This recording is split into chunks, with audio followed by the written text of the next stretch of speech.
Good morning. I am so glad to be with you this morning. I don't know how you found us. I don't know if this is your first time or if this is your 100th time watching us, but I'm glad that you're here and I know that God has something for you. This morning we are continuing our I Found series, and that is on just things that people find at church. And one of the things that we find around here is community.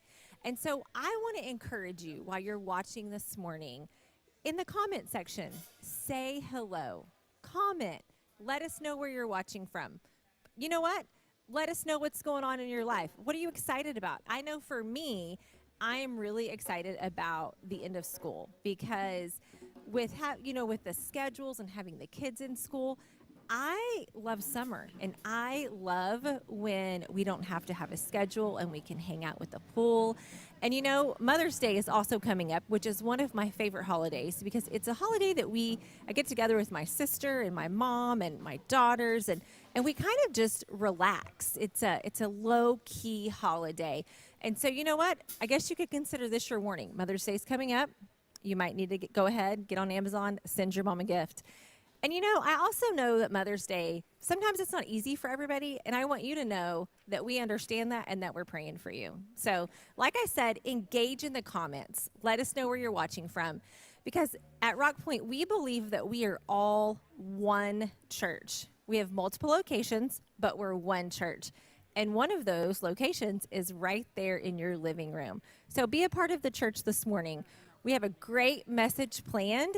The band is going to sing some songs. You know what? Stand up. Sing with them. Why not? All right, I'll see you afterwards. Bye-bye.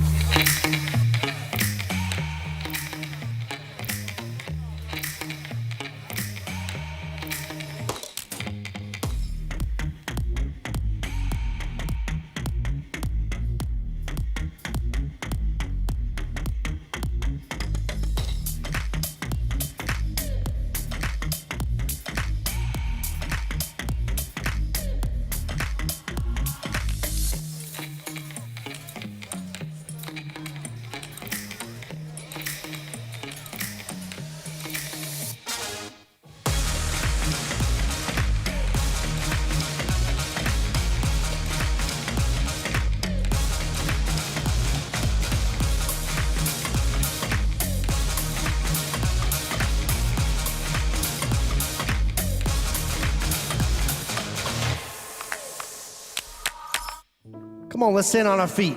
Some may trust in horses, some may trust in chariots. Oh, but I will trust in the name of the Lord. Some trust in their riches, some may trust in all they own. Oh, but I will trust in the name of the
from.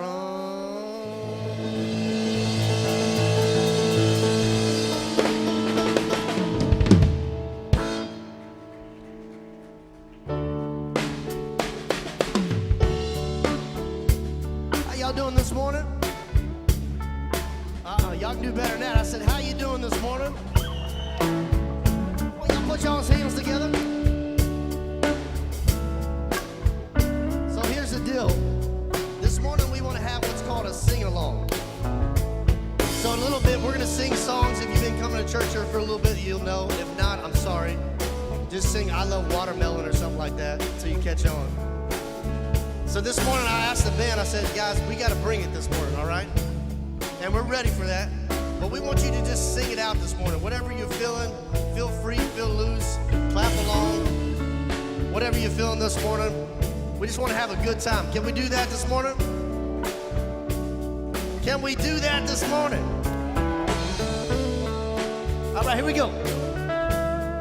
Y'all just sing this with us. I lift my eyes. Here we go. I lift my eyes to the mountains above. You are where my help is from. I lift my eyes to the maker of heaven and earth. You are. One more time, you sing, I lift my eyes. I lift my eyes to the mountains above. You are where my help is from. I lift my eyes to the maker of heaven and earth. You are where. Come on, play them drums.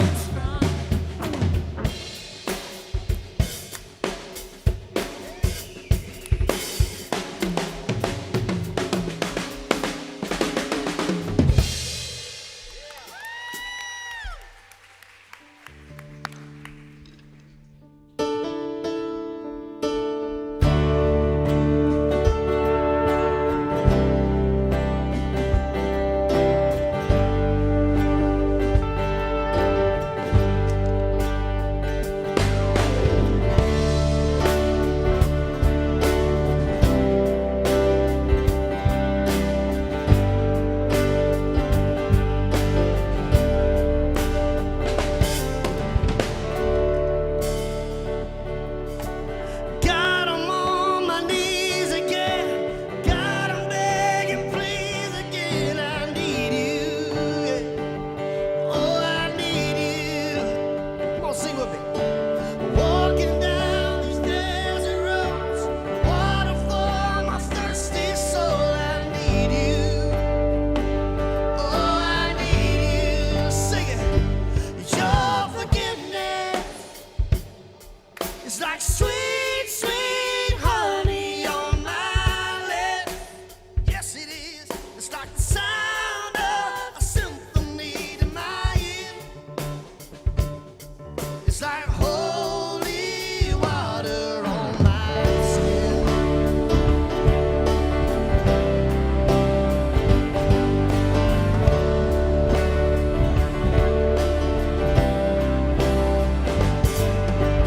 Dead man walking.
Your forgiveness is like sweet, sweet honey on my lips. Yes, it is. It's like the sound of a symphony in my ears. Oh, it's like holy water on my skin. Oh, it's like holy water on my skin. Oh, it's like holy water.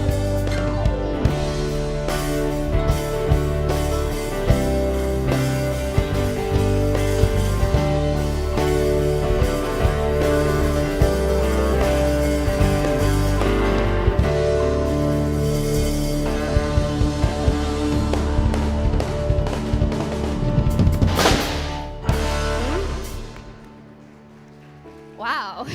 Good morning, Rock Point. My name is Beth. I'm a volunteer here. I'm so glad I get to be here, hang out with you guys, whether it's in person or virtual this morning.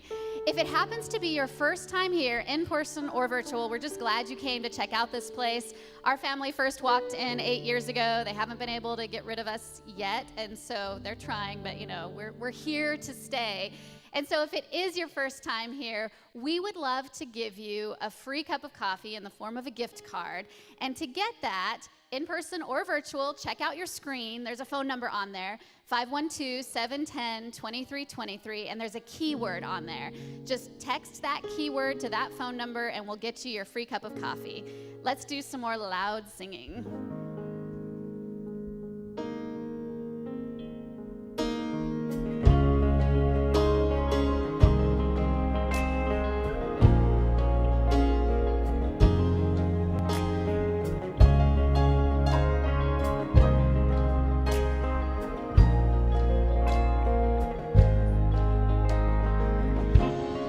Praying God come, turn this thing around. God turn it around. God turn it around. God turn it around. I call it on the name that changes everything. God turn it around. God turn it around. God turn it around. We sing all my hope. My hope is in the name of Jesus. Breakthrough will come in the name of Jesus.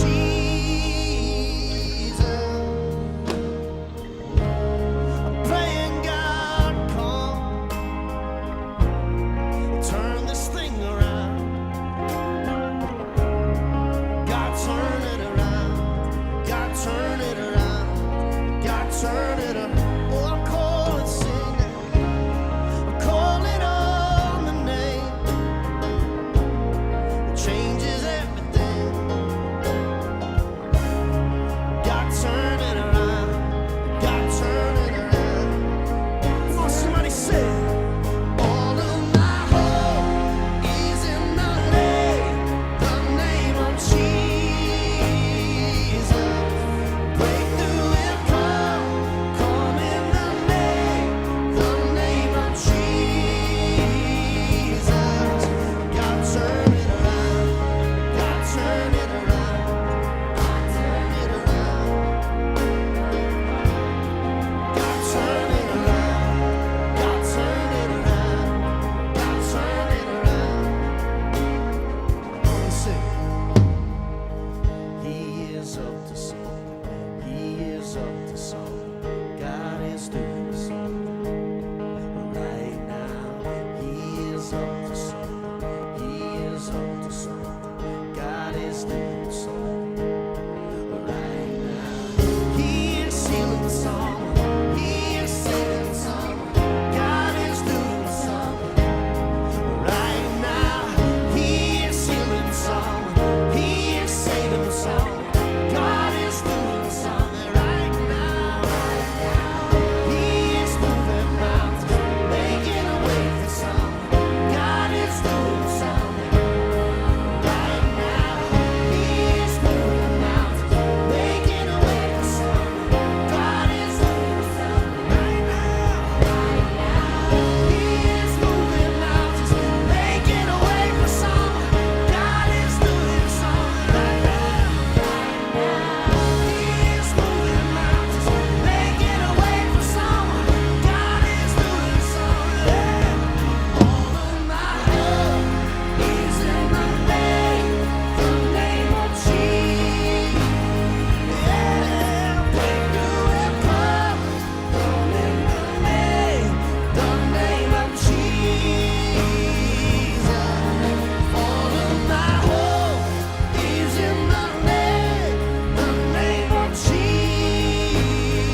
turn it around. God, turn it around.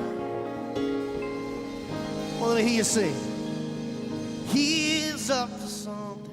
He is up to something. God is doing something right now. He is up to something. He is up to something. God is doing something right now. He is healing someone. He is saving someone. God is doing something right now. He is healing someone. He is saving someone. God is doing something right now. He is moving mountains, making a way for someone. God is doing something right now. He is moving mountains, making a way for someone. God is doing something right now. He is moving mountains, making a way for someone. God is gonna. All of my hope is in the name of Jesus.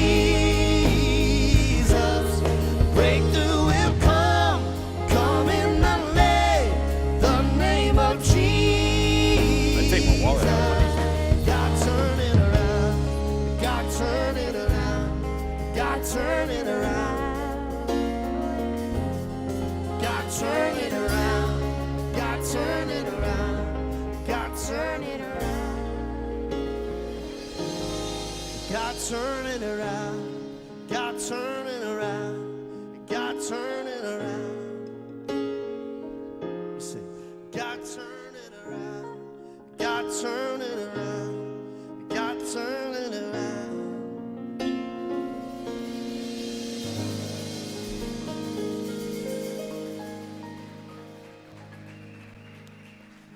Hey, you guys are welcome to have a seat and watch the screens.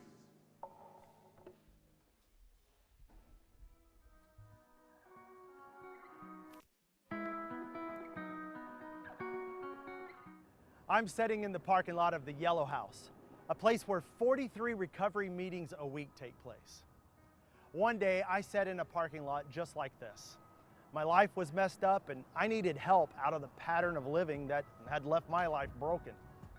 I sat there that night hurting and judgmental of the people I watched going in getting help. But they were getting help and I was sitting in the parking lot in my pain. All these years later, I am so glad that group existed for me to walk into.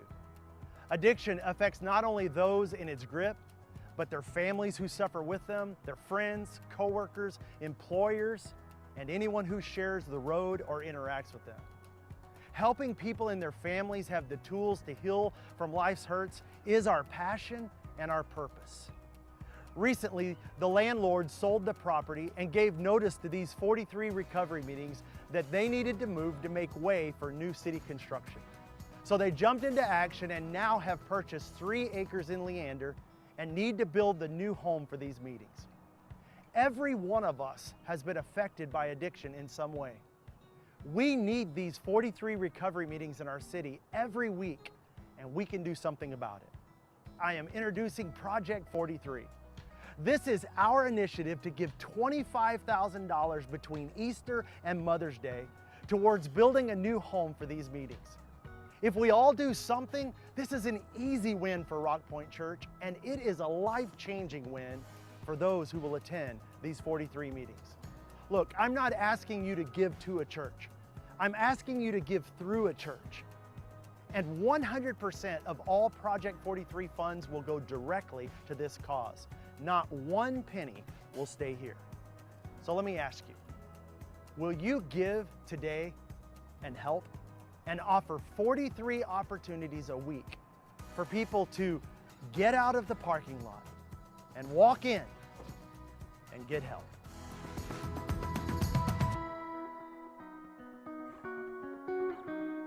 Well, good morning. How are y'all?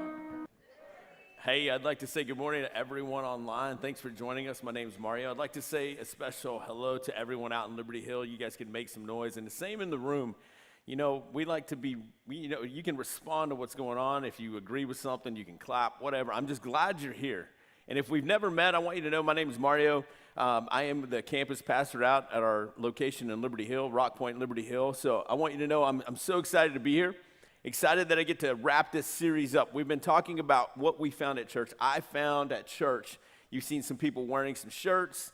Really, we're just sharing our story, what we found at church. And so this morning, I want to continue that.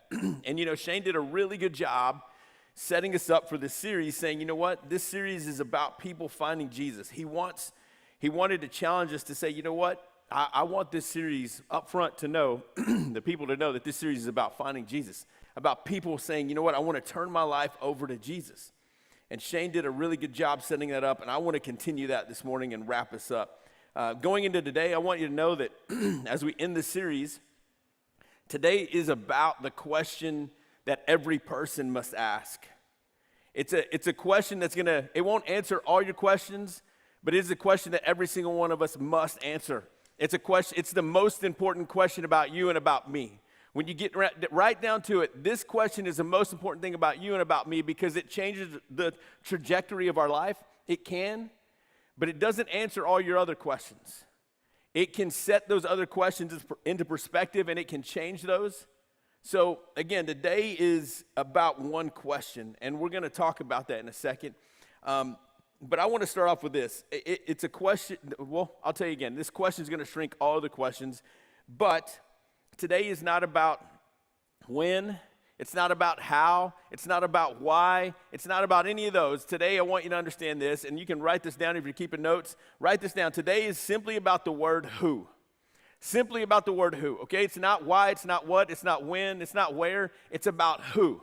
And let me tell you about the word who, okay? For me, it's a big deal because here's what I challenge, people that I've talked to that are in the workplace, people at church, graduates. This is what I say to graduating seniors, especially during this time of the season, is it doesn't matter where you go. It doesn't matter, what you do in your life. It doesn't matter why you're doing it. What matters is who. You want me to tell you why? Because if you went to Baylor, if you went to UT, if you went to Nebraska, if you went to OU, don't go to OU, but if you went to Washington State, if you went anywhere, those questions do not matter. What matters is who. Because the whole premise about who is it's who you take to Nebraska. It's who you take to California. It's who you take to Uganda. It's who you take to Australia. You know why? Because who is who you are. And who I am. That never changes. Who is important because no matter where you go or where I go, who never changes. That is why who is important. Another reason I want to tell you, again, who is very, very important. Another reason I want to tell you why who is what we're talking about today is because who has shaped your life and my life, or they've helped or hurt us. Think about this. It's who is so powerful that we can think through the who that we didn't have or the who that we had, in a positive and a negative. Didn't have a father or mother, had a father or mother. Who were they in your life, right? Had a principal that cared about me, had a principal that was always on my case, had a coach or a teacher, had a pastor, had a counselor. Who were they in your life? Who is constantly shaping you and helping mold you? And they change the trajectory of where you're going. Because think about it. For me, in high school, it was an art teacher. I don't know if he'll ever watch this, but man, his presence in my life was I wanted to be someone that I was trying to be someone who I wasn't, and he knew who I should be. And he put himself into my life, and he began to talk to me about real things, not just about things at school. Who he was helped shape who I am today, right? So think about the word who. Again, it doesn't matter what you do, where you're at, why you're doing it, what you're doing. Who is more important because you take that everywhere you go. And who in our lives has molded us. So this word is very important. I got to tell you over and over again, today is about who. So when it comes to faith, though, this word who, it's not easy. Because faith, let me tell you what we do with faith. Why is this happening in my life? Why did he do this? Why did he take this person from me? What is going on? When is this going to end? All the other questions come into our lives. And one of the last things we ask is who? And here's what today is. I'm going to tell you where we're going today. This is it. So if you're keeping notes, this is how we're ending the series, the who word. And here's the one question that's going to help, or here's the one question that you and I have to answer in our lives at some point. And here it is. Who is Jesus? Not what did he do, not where is he at, not why did he do this. It's who is Jesus? Who is Jesus? That's the question that we're wrapping this series up with. And you know, one of the reasons it's difficult is because our lives are changing constantly. So when it comes to faith and you're asking who Jesus is, our lives are changing. So here's why it's difficult to stay on who. Because we have you have this vaccine out, you have the race issues, you have the news saying this, you have all these things in your life going on that you're paying attention to. So you're going, why is this happening? Why is this happening? Why is this happening? And then you zoom into our individual lives and you have diagnosis of cancer, you have career changes, you have job loss, you have all these things. And what is the first question we say is, why is this happening? And we never ask who. We never focus on who. We can ask why, what, when, where. But again, the most important question that we can answer today is who is Jesus? I can't answer that for you. You can't answer that for me. But the most important question today is who is Jesus? So one of the most famous men that I enjoy reading about in the Bible is, we're going to talk about him today. But he asked the word who, or he asked who, and it changed the trajectory of his life. I mean, literally changed the path that he was on, and it left a legacy, it left an impact on our lives, even though you may not know it. But who changed his life? He asked this question, and I think that if we ask this question, it can do the exact same thing. So I'm going to set this up. In the Bible, I'll set this up. Jesus had been crucified, and he had been raised from the dead. So if anyone's raised from the dead, man, we are going ecstatic and crazy because that never happened. So Jesus gets raised from the dead. What do the believers do and the followers of Jesus? They go crazy. They're telling everybody about Jesus being raised from the dead. But there's some people that are upset, and they're like, these guys need to tone it down. They need to shut up. I don't like this. It's like when a TikTok comes out, and if you don't know what TikTok is, I'm sorry. But it's like when a TikTok influencer comes out, and everybody's doing these dances, and you're like, please stop dancing. Like, I don't want to see you dance for 20 seconds. And then you go, why are people watching this guy drink ocean spray on a skateboard, and it's like millions of views, and he's everywhere. And you're like, yeah, everybody's talking about it. So that's the way it happened. Was Jesus was raised from the dead. Everybody's talking about it, and people get upset, and they're saying, you know what? I'm tired of hearing about this. And so this guy decides to go after one of Jesus' main guys that won't shut up. So this guy named Stephen in the Bible. Stephen is the most outspoken Jesus follower. He's excited. He's out there changing people's lives because he's talking about Jesus. Well, there's this group of men, and they said, hey, we're going to frame this guy, and we're going to kill him, and we're going to make an example out of him because we're tired of him talking about this mess. They don't care. They're seeing what they're doing. They're seeing how they're doing it. They're seeing why they're doing it. They never understood who Jesus was, right? They never understood who he was. They knew about him, but they never understood who he was. So they go to Stephen, and I'm gonna pick this up here. There was this guy named Saul that, back in the day, one of the most important things I got to tell you is when you were stoned to death, there had to be a witness. So if I was going to take you out to the outside of the city and we were going to stone you to death, there needs to be witnesses, is what the Bible shares with us, and history. So let's pick this up right here. Saul is the guy that's going to end up killing Stephen, but here's what it says. At this, they covered their ears, and yelling at the top of their voices, they rushed at him. They rushed at Stephen, the guy that is excited about Jesus. They dragged him out of the city, and they began to stone him. Meanwhile, the witnesses laid their coats at the feet of a young man named Saul. So Saul is standing there, and they lay all these people that are stoning Jesus. All these witnesses come and lay their coats at the feet of Saul, and Saul is giving the okay to kill Stephen. Like, this is it. Don't miss this part because this is very important. Listen to what it says. And Saul approved of the killing of their killing of him. On that day, listen to this, a great persecution broke out against the church in Jerusalem, and all except the apostles were scattered throughout Judea and Samaria.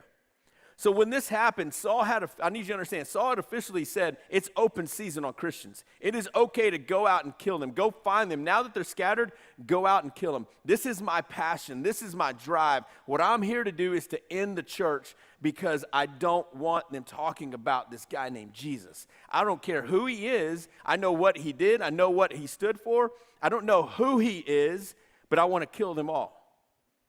So what does he do? He goes after them, right? He goes after them. And in modern day, I want you to know that this is like the terrorist groups and all the regimes in the Middle East going, hey, we're going to do this to women, kids, men. And all we do is we hear about it on this side of the world. It's horrible what they do. That's what Saul was doing to people of Jesus. He was killing them. He was giving the okay. And so he's heading out to Damascus, this place, to go pursue killing some believers. And then something happened. And that's where we got to pick it up again. Listen to this. As he neared Damascus on his journey, suddenly a light from heaven flashed around him. He fell to the ground and heard a voice say to him, Saul, Saul, why do you persecute me? I don't know about you, but when Jesus says your name twice, people say that's important, right? It's just like your mom, she says it once. Maybe I'll ignore her. She says it twice, then you got it, or your dad, you're like, oh, he means some business. Jesus says your name twice. You might want to listen on the first time, but he says, Saul, Saul, why do you persecute me? So you see, Saul is concerned about killing this idea, this religion, this ideology, this theology. He's ready to kill that, okay? He's not thinking of Jesus. He knows what Jesus did and what he stood for. He doesn't know who he was. He knows what he did, and he wants to kill that. And so when he says, why do you persecute me? Saul's going, what is this guy talking about? He's blinded. And so this is Saul's response. Saul's blinded on the ground, and this is what Saul says. Who are you, Lord? Saul asked. So he didn't ask, all of a sudden, I'm blind. He's on the ground. He's not saying, why is this happening? How long am I going to be blind? What, where am I at? He says, who are you, Lord? Who? He went straight to, okay, who are you? And that's where we need to learn something today. But here's Jesus' response to him. He said, I am Jesus, whom you are persecuting, he said.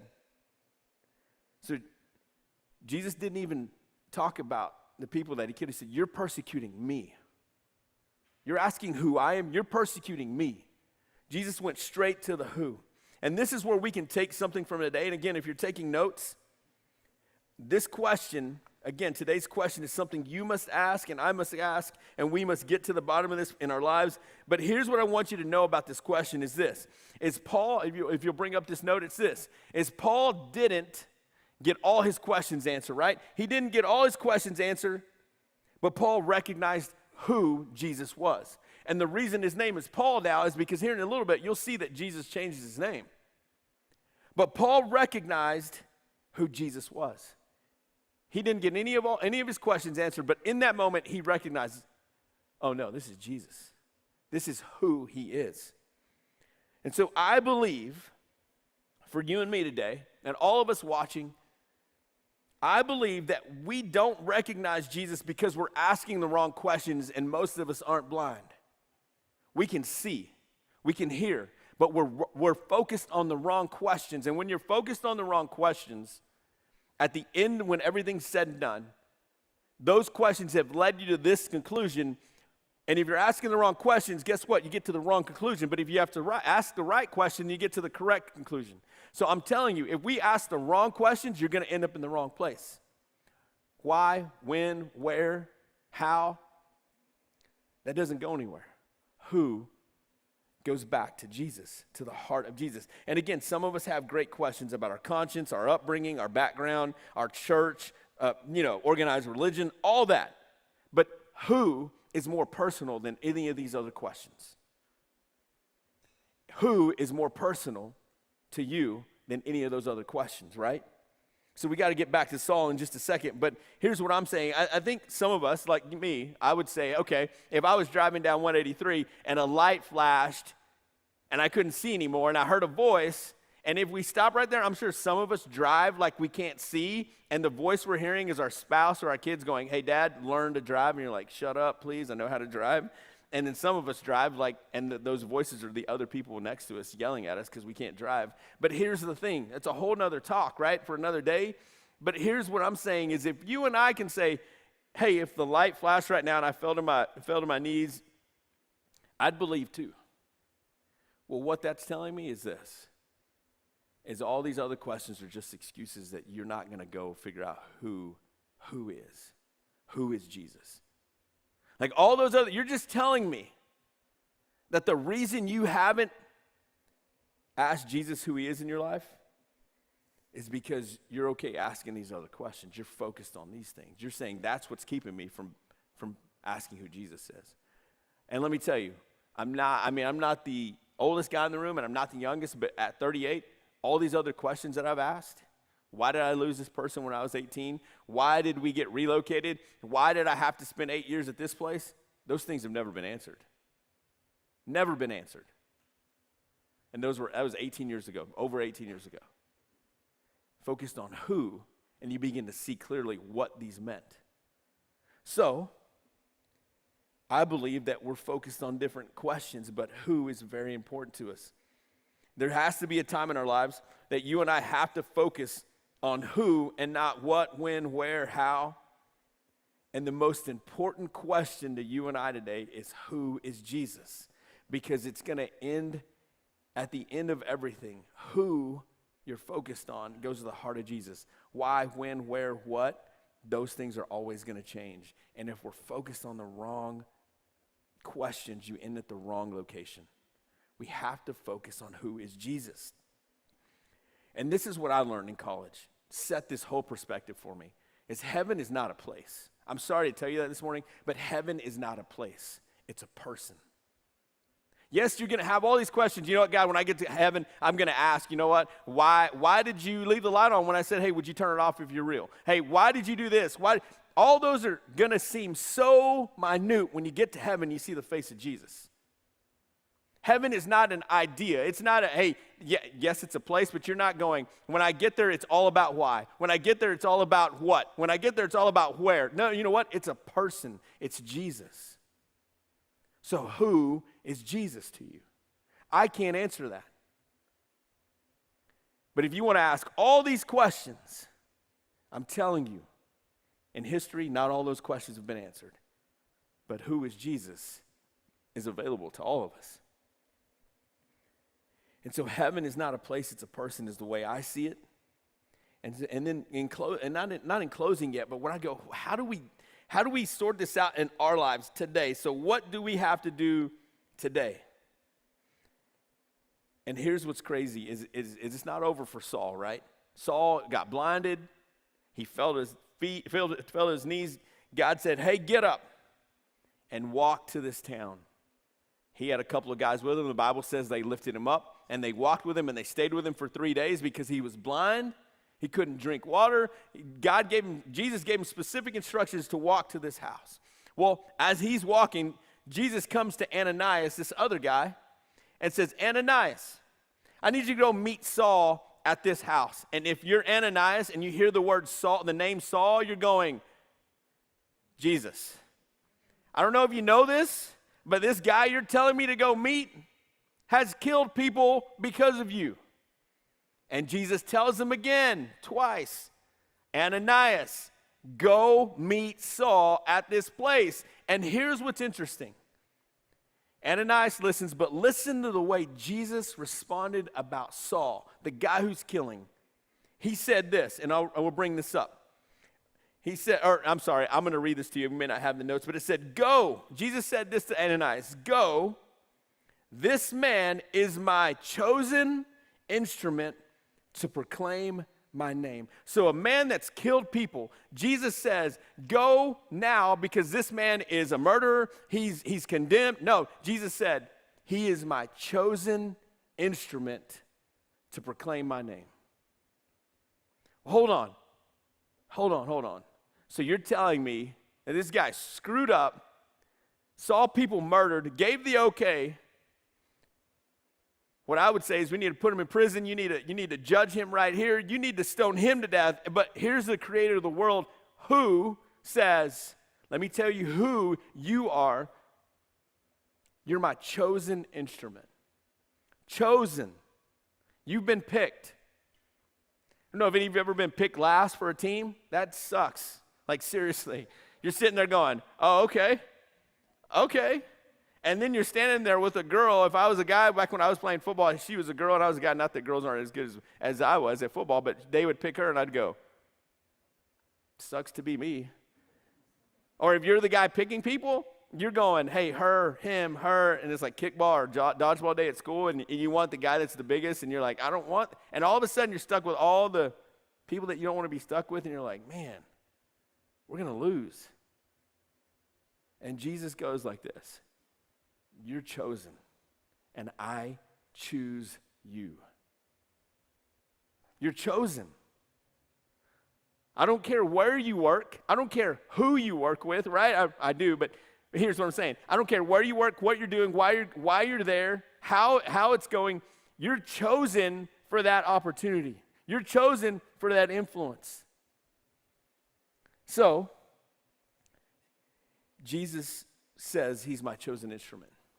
And I want to tell you a few things about Jesus real quick before we wrap up. As he knew where Saul was going to be that day on the road to Damascus. And he knows where you're sitting today. And if you've answered that question about who, where you're struggling, how you're going to make ends meet, he's going, no, I know where you're at. It's about who, and I'm meeting you here today. He never gave up on Saul, and he hasn't given up on you. That's who Jesus is. Now listen to this one.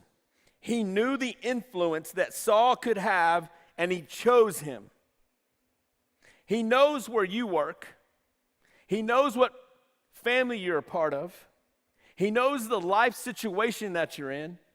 He knows all the other questions. But guess what Jesus says? He's saying, I've chosen you because of who you are and who you're around. I need you, so I'm choosing you. Being out in Liberty Hill, if I can share something real quick, is as a campus pastor, every Sunday morning I see new families walk in. Hey, how'd you hear? How'd you hear about our church? Oh, my son or daughter comes to take over. Oh, my son or daughter is here on Wednesday night. Oh, my son or daughter has found this place on Wednesday night.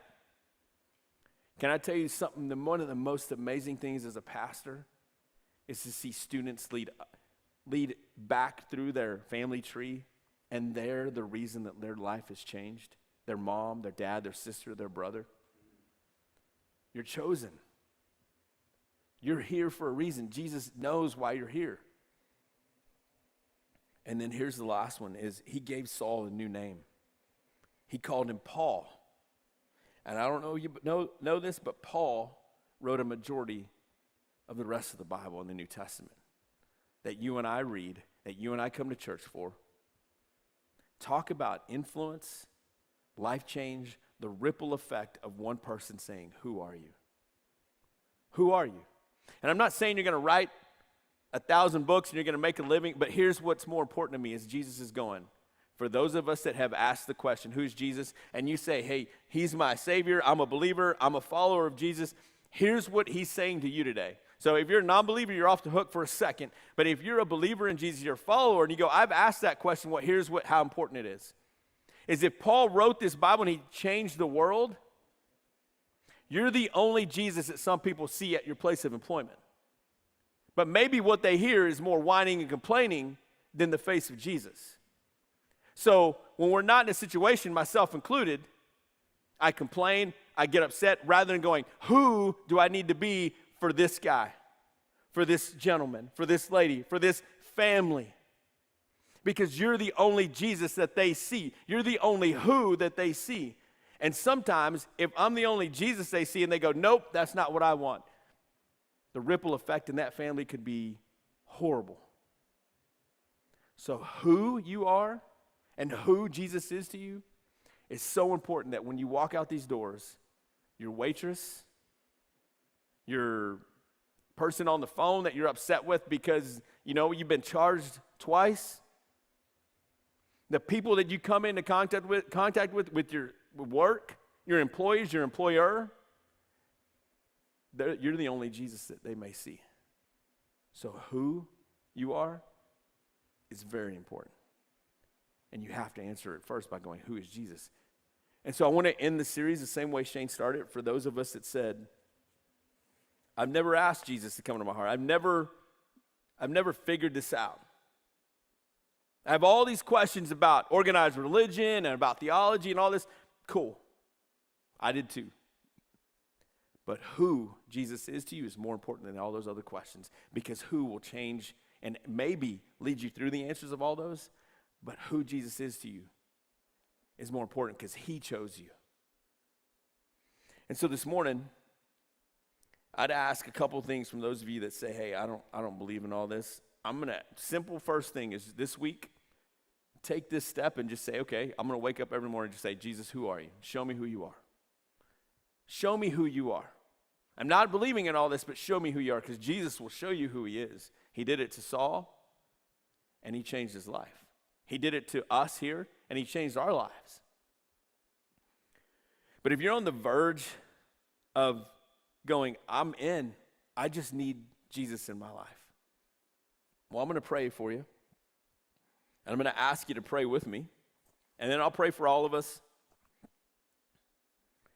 And then we'll hear a story of what one of my friends from Liberty Hill found in church to wrap the series up. But here's what I want you to remember, is that Paul said that every knee shall bow, every tongue confess that an idea is Lord, that a church is Lord. No.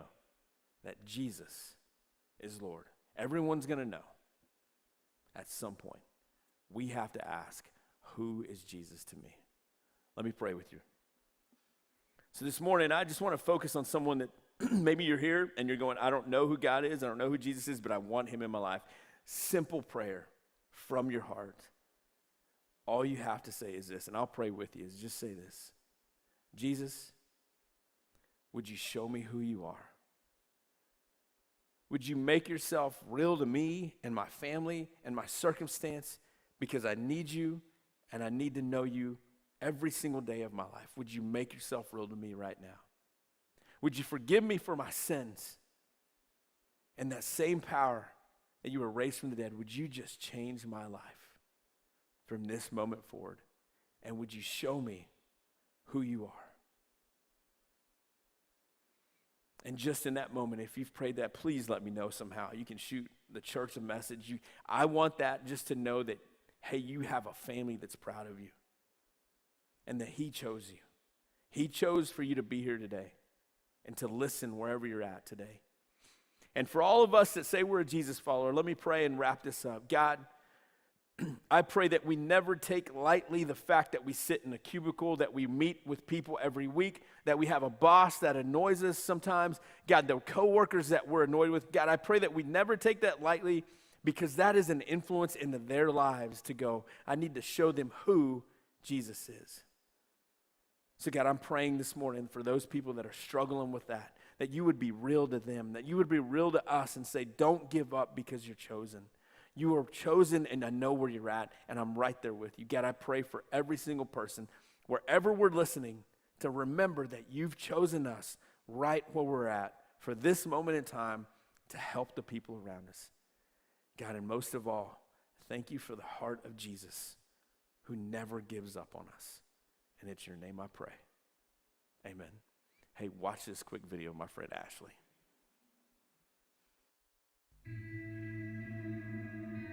I grew up in a Christian home. I always, heard about God. I knew all the Bible verses.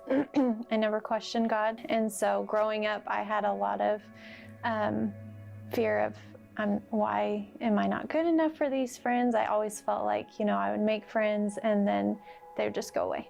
And so I grew up with a lot of insecurities. When I was a teen, my grandpa committed suicide, and that was really hard. And as a kid, I just thought, why was our family, not enough for him? And so that kind of instilled a little bit more of those feelings of, why am I not enough?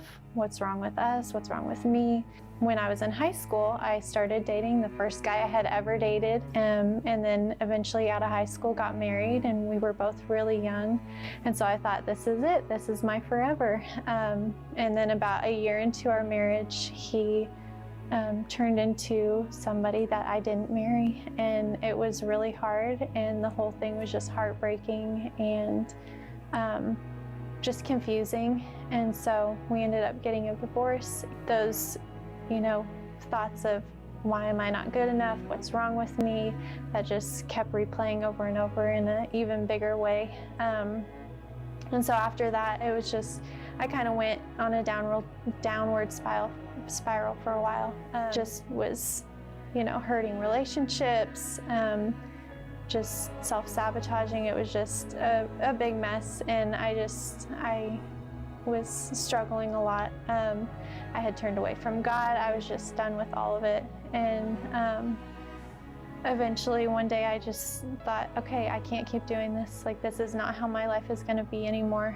And so I decided to start going back to church. I came and visited Rock Point, and I heard them talking about Remedy and how it was starting the next day. And so I went and I thought, okay, God, this is it. Like, this is the last thing that I'm going to try, and I need you to do something in my life. And he did. It just completely changed my life. I found healing through that. I kept going to church every Sunday here at Rock Point, and I started realizing, man, these people really know how to love like Jesus does. And that was the biggest thing, and made such a difference in my life. And now I have such amazing people around me who are really like family. I found joy at Rock Point. I found confidence and a home and family at Rock Point.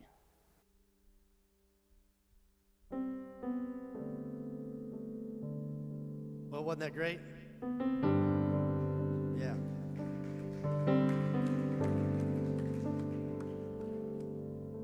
Amazing grace, how sweet the sound that saved a wretch like me.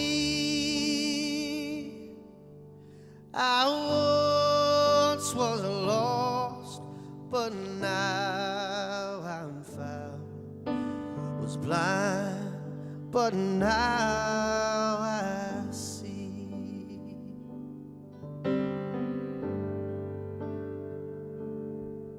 'Twas grace that taught my heart to fear, and grace my fears relieved. How precious did that grace appear the hour I first believed. My chains are gone, I've been set free. My God, my Savior has ransomed me. And like a flood, His mercy reigns, unending love, amazing grace.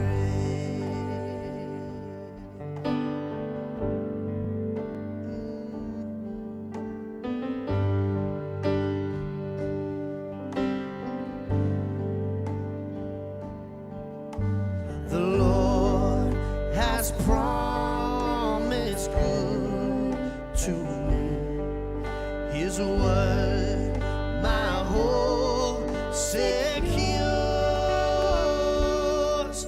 He will my shield and portion be, as long as life endures. 'Cause my chains are gone, I've been set free.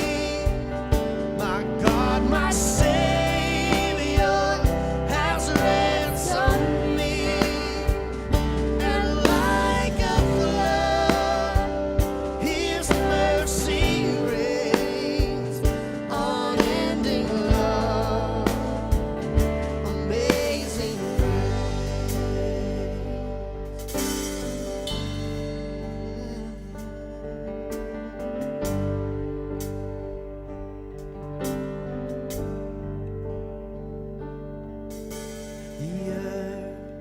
shall soon dissolve like snow. The sun forbid to shine, but God who called me here below will be forever mine, will be forever mine. Oh, you are forever mine. Come on, let's sing my chain. My chains are gone. I've been set free. Oh, yeah. My God, my Savior has ransomed. Oh, you're like a flood and like a flood. His mercy reigns, unending love, amazing grace. My chains are gone, my chains are gone. I've been set free. My God, my Savior has ransomed me, and like a flood, His mercy reigns, unending love, amazing grace, unending love, amazing grace, unending love, amazing grace. Come on, let's stand together to our feet. Let's sing this together. Amazing grace, how sweet the sound that saved a wretch like me. I once was lost, but now I'm found. Was blind, but now I can see.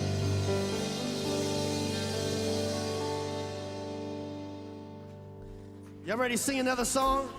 Here we go.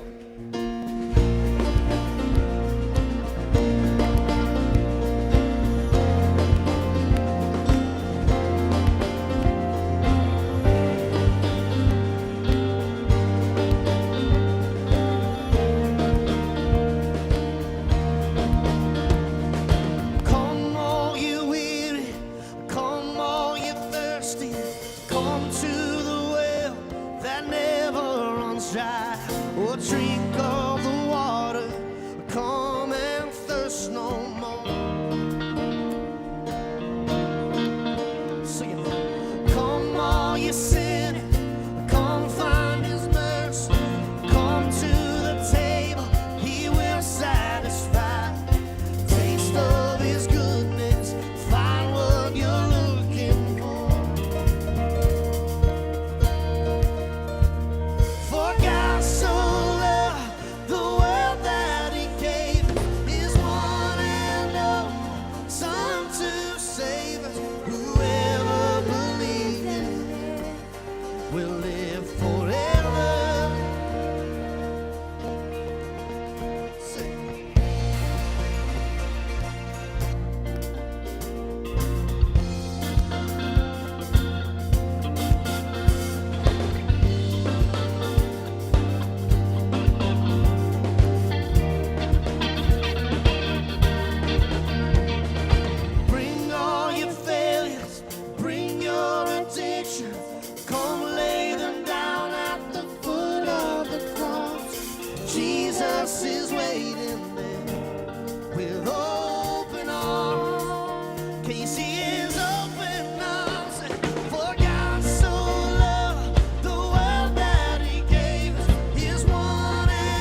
with open arms. Oh, you sing. Oh, God so loved the world that he gave us his one and only Son to save us. Whoever believes in him will live forever. The power of hell forever defeated. Now it is well, I'm walking in freedom. For God so loved the world.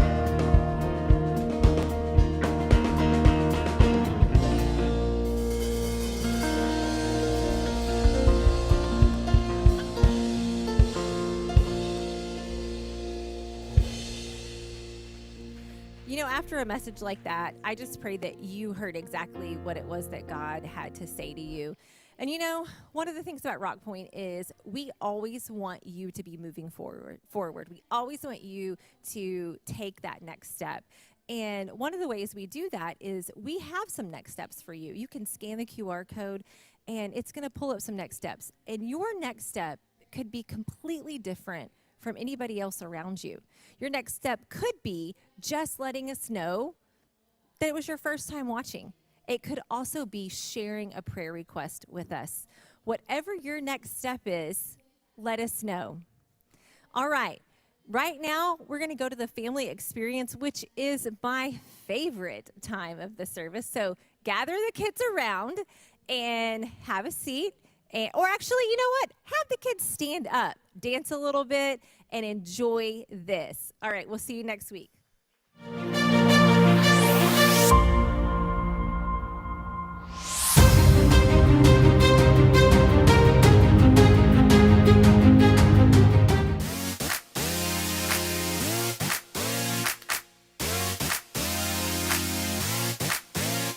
Hi everybody, I'm Michaela and I am training for a 5K race.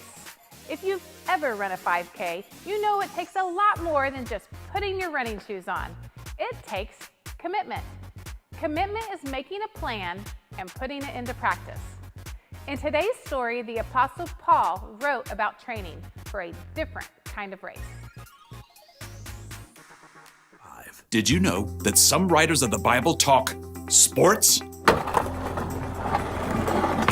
Well, not every sport, but at least one that you are familiar with.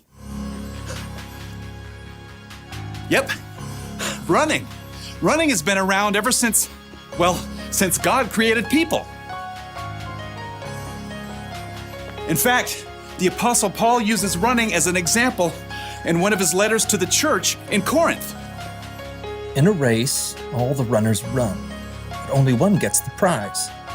You know that, don't you? So run in a way that will get you the prize. Now, Paul is talking about more here than just running, but first you have to understand what it takes to run a long race. Let's say you want to run a marathon. That's 26.2 miles. There's no way you can just hop up off the sofa where you've been playing video games for months and run that far. So, you need a plan. When I was preparing for my first marathon, I found this plan. I started training more than 4 months ahead of the race, and I started with just a few miles at a time. Once you've got a plan, well, then you gotta move. That means short runs, long runs, and cross-training to work other muscles and prevent injury. Next up, you've got to fuel. Plenty of water, of course. Plus, you need healthy carbs for your long runs like bananas. And maybe some spaghetti and meatballs. What's the last part of your training?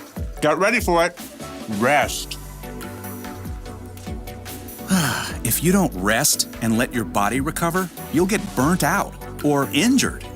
The last few days before a marathon, you don't even run at all. Yeah, running a long race is no joke.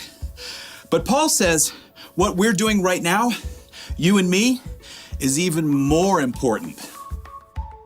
All who take part in the games train hard. They do it to get a crown that will not last. but we do it to get a crown that will last forever. So I do not run like someone who doesn't run toward the finish line. I do not fight like a boxer who hits nothing but air. Paul packs a lot of weight into just a few sentences. Whether you planned it or not, we are all running a race right now. Okay, so that's a little crazy. Clearly, I'm standing here talking to you, and you aren't outside running laps either. But Paul is talking about a way of life, a journey. We're all focused on the finish line, life forever with Jesus, but in the meantime, every step along the way is important as we live out what matters most. Jesus reminded his followers, Love the Lord your God with all your heart and with all your soul. Love him with all your mind. Love your neighbor as you love yourself. Yep, love God, love others. That's what matters on this journey together. But just like you can't skip from jogging one lap around the school gym to running a 26.2-mile race, you're gonna need some practice. Your Love God, Love Others marathon needs a training plan. Now, none of us have it all figured out, but here are 4 important things to start with. In fact, you may already be doing some of them. First point, hear. God is the master teller of this amazing story.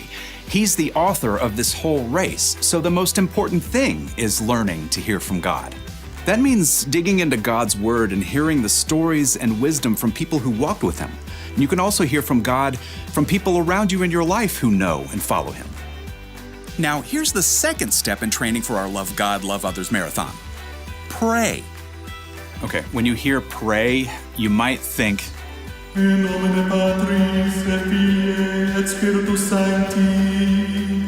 Truth is, you don't need fancy words to pray. You can talk to God anytime, anywhere, about anything, just like talking to your mom or your best friend. Now let's take a look at point 3 in our training plan. Talk.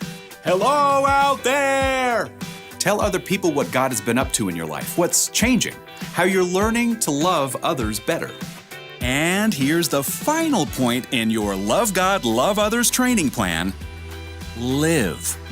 Live for God. Let his love fill up every part of your life, at home, at school, at church, even when your dad makes you stop reading your book to play a game with your little sister. Hear, pray, talk, live. That's how you practice loving God and loving others. As Paul wrote, so run in a way that will get you the prize. We do it to get a crown that will last forever. And when you do, you will live out Paul's wisdom to the Corinthians and win the race.